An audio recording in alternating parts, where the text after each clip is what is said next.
أستاذ هاني مؤدب جدا.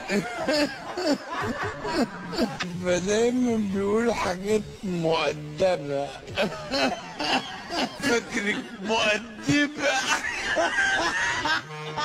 يقول لك لما تاخدني معاك الوطن العربي اديني لكل الناس اللي بتحبك دي. يلا خدني معاك وسيبني هناك وارجع انت. الحاجات دي اللي في حياتي بعد ده خبط على الباب وداخل. انا جيت.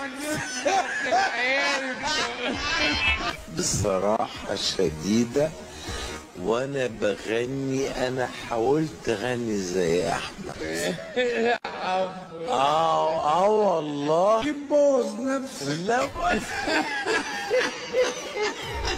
انا قلت ابص بقى على الكاميرا.